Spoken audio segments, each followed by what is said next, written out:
All right. Oh, I'm excited about this episode. This is about a symphonic metal band out of Finland. And I feel like I have to do this song because this is my favorite song from them. I like a lot of what they do. They're heavy metal, but they're really symphonic, like Wikipedia says. But they're also extremely progressive. It's like a progressive metal type of band. I'm talking about Nightwish. I'm talking about the song Last of the Wilds. And the reason why I want to feature this song is because, well, number one, it's just flat out fantastic. But number two, it shows what you can do with the pentatonic scale or the minor pentatonic scale and how beautiful it can be. And especially when you feature, and this is something that I've had a lot of people say to me. I'll say to them, I love to play out of the minor pentatonic scale, but every now and then I like to add a two or a flat six. And they say, well, then you're not playing in the minor pentatonic scale. That's just the regular Aeolian scale. That's the regular minor scale. And it's like, okay, no, it's not. I am doing everything out of the pentatonic scale.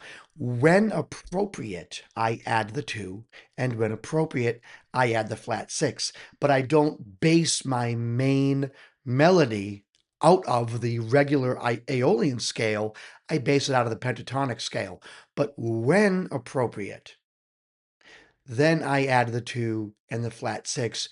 Usually, when I'm playing the two, or the flat six because it turns into a chord tone. I know I'm speaking gibberish, but let's just listen to this song because it's just so good.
What do you think so far? Now, if you know this song, you're thinking, well, for God, Artie, everyone knows this song. If you don't know this song, you're thinking, how is this heavy metal? It's Nightwish. They're just a group of extremely talented, symphonic, operatic people who also include heavy metal. And I had someone comment recently on one of my videos, and they said, heavy metal is the new classical music. And I stopped for a whole second and a half, and I was like, yeah, heavy metal includes a lot of stuff It includes a lot of stuff. Interestingly, this here can be broken. You have a lot of power chords. You have a lot of stuff going on.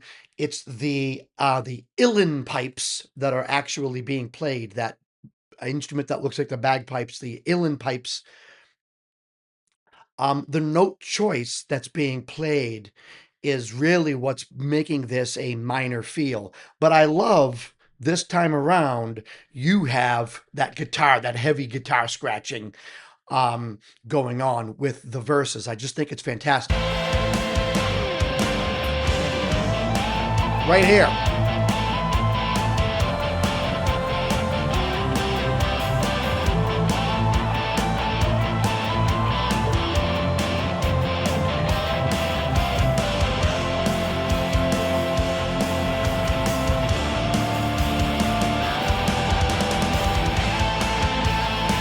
You can bend notes on the Uilleann pipes. You can bend notes on the tin whistle. There's ways to play in different keys. I feel like an instrument like this forces you to understand very much what notes are in certain keys because you might have Uilleann pipes in the key of D, but be playing in the key of A, or playing something in B minor, or playing something in F sharp minor, and there's certain notes you just simply can't hit. But you can also half hold notes. You know, your finger only half covers a hole, and that will make something. I don't know if it's flatter. I think it makes it flatter. But it's not an easy instrument. And as you can tell, it's a physical instrument. I mean, we can see him here. See if I can make this bigger for a second. We see him in the back there. He's like hugging that thing, right? He's hugging that instrument. And it's like a bagpipe. There's air that you put into like a reservoir or something. I don't exactly know how it works, but let's go back to the song and then we'll talk about that instrument later.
All right, there's so much there. I mean, I get it's yeah.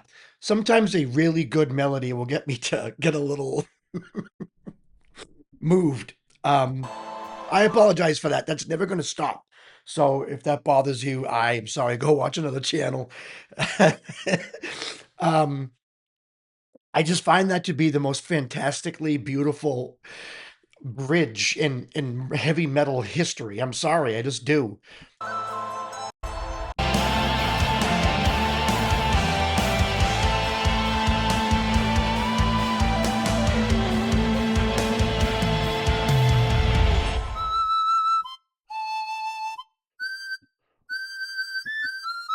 Ah,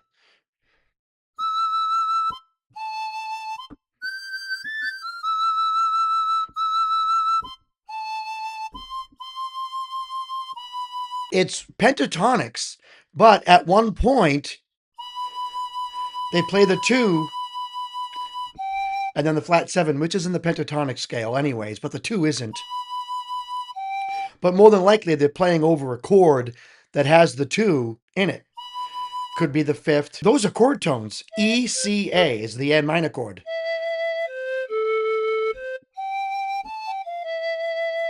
Right? And they could be playing the G chord right there, which is the flat seven.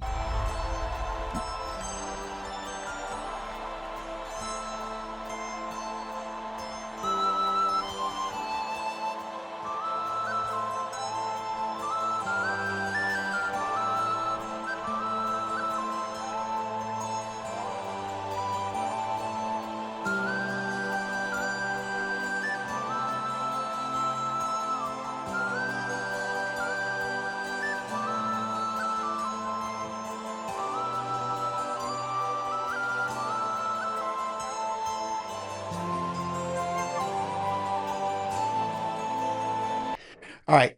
Why is this one of the, I think this is the best bridge in metal, in the metal world. Why do I think it's so good? Number one, it's fantastically beautiful and haunting. And no, it's not even haunting. With the instrument choice that they're using, I feel like I'm in some type of like Irish castle way back in like the 1200s or something, you know? Um, but listen also to this, the note choice, how every note is perfectly placed. It's just pentatonics and chord tones. But I'll tell you why this is a great bridge in a second. Ready?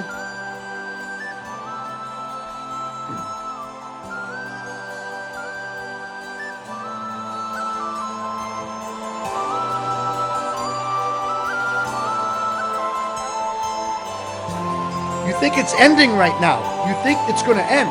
The bridge is going to end, right? But they double down.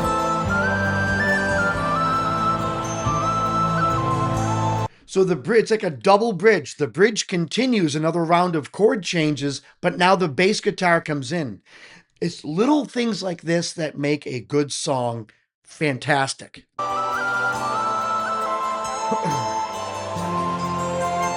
Listen for the bass.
She gets it.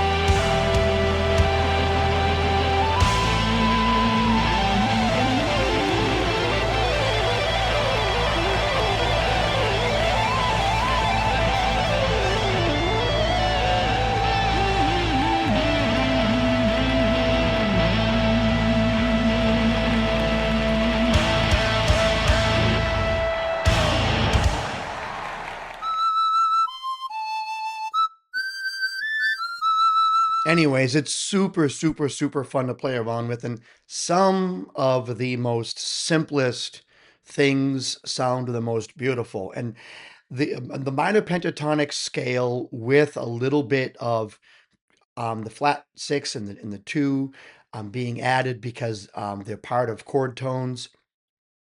In my opinion, I just think that that's a You almost can never go wrong. And some of the best guitar solos by Pink Floyd are basically David Gilmour playing out of the minor pentatonic scale and then adding a two here and there.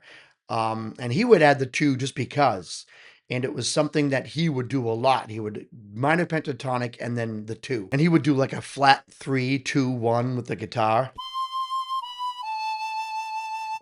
Um, and he would do it a lot. He would bend from the one up to the two, and then from the one up to the flat three. You know, he was really good with that, and it just sounded good. But that's one of the reasons why David Gilmour, who's not known for being super fast, hit the hearts of a lot of people with his guitar solos because he just really stayed within the realm of notes that really cause people to emote as opposed to cause people to think. Whereas jazz is like, oh my God, he added the flat five in there. I can't believe he played the natural seven instead of the flat seven. Oh, that's because he was playing the major five chord. Okay, yeah, yeah, yeah. Oh my God, the sharp four. That is that. However, Uilleann pipes. Uilleann pipes. per usual, things that come from Ireland or Scotland are spelt in a way that you would never pronounce things. Uilleann is pronounced Uilleann. Uilleann pipes. Gotta love it. I went to an Irish restaurant up in Massachusetts recently, and they had signs in Gaelic, and I'm like, what an extra use of consonants that you don't need. But I think it's great. I actually wish I wish I could look at the name of an Irish actor whose name is not Colin Farrell. I wish I could look at the name and be like, oh, that's so and so, like Saoirse. I think there's an actress out there. I forget what she was in. She's super good though. But her name is Saoirse, and it's pronounced differently, Saoirse. And I was at the airport with a 7 hour delay, and I was drinking next to this guy from Ireland, and he literally went over everything with me. And I showed him the name. How do you say this? And he goes, Sears, but he did this inflection with his throat that Americans don't usually do, and it came out really nice. And I'm like, that's how you say it, you know. But here we have Uilleann pipes. the Uilleann pipes. From what I could gather, that is what the gentleman was playing up on the stage during the verses. He was more than likely playing the Irish tin whistle as an instrument the for the bridge, right? Now, most tin whistles and most Uilleann pipes come in the key of D.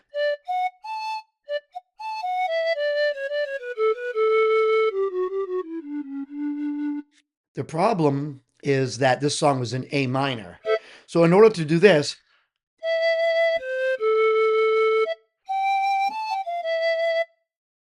it makes me think he had Uilleann pipes and a tin whistle that was in the key of C because the relative minor is A minor. Otherwise, you'd really have to like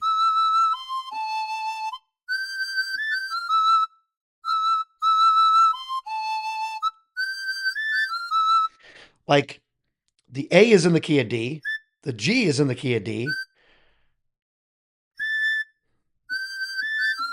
but the F isn't. You'd have to flatten the F sharp. But the E is, but the C isn't. You'd have to flatten the C sharp. So I don't know if you're playing a tin whistle in the key of D and need to play in the key of A minor. Are you able to flatten the C sharp and F sharp to make them a C and an F? You know, I don't know if you are. Um, I know that on some of those notes you can press down only halfway and it makes it flat a half step. So an F sharp becomes an F and a C sharp becomes a C, you know? But you see, that F sharp, I mean that F is the flat six. So he plays it in a passing tone. So you can play, I like when you play pentatonics and then you add the 2 and the flat 6 as passing tones. Resting on them, if it's not a chord tone, is risky because it sounds too dissonant for too long. But as a passing tone, I think it's really nice. Anyways, how did I discover Nightwish? The story is actually really simple. I had a party at my house, I had some friends over, and I put on a playlist on YouTube. And when my playlist was over, YouTube decided to go through. YouTube decided the world we live in. YouTube was like, hey man, I'm done playing this smooth jazz crap. I'm going to put on something heavy, like I just right now, man. So I was in the bathroom listening to the beginning of this song, and I'm like, oh, heavy metal came on. I'll have to go out and change it because the crowd that I was hanging with wasn't necessarily the biggest heavy metal crowd. And I know you know what I'm talking about. But then the whole song picked up and the Uilleann pipes came in and the beautiful melody. And everyone who's not, no one's a metal fan, everyone is like, oh, this is fantastic. What is this? And then, of course, the bridge, everyone was like, I feel like I'm in Ireland in the 1300s. This is amazing. What is this? That's how I discovered Nightwish. And it was this song. And then what I ended up doing was checking out some of their other stuff. And it's very much operatic. It's like operatic metal, progressive metal. Very, very, very good. One of my favorite songs of all time. Every now and then I listen to it and just kind of drift away somewhere. I know that I got a little emotional during the bridge, I think. Um, I think that I can't I can't help myself when it comes to certain melodies. A good melody, a melody that reaches my heart and sends me off into fantasy land, just thinking about other things. I like to allow that to affect me. I don't like holding it back all that much because I believe that music is the only form of real magic that exists in this world. So, I think it's a wonderful thing, and I will allow it to affect me the way it does. Anyways, tell me what you think in the comment section. This is Artie Astor from B Sharp and C saying, keep it groovy.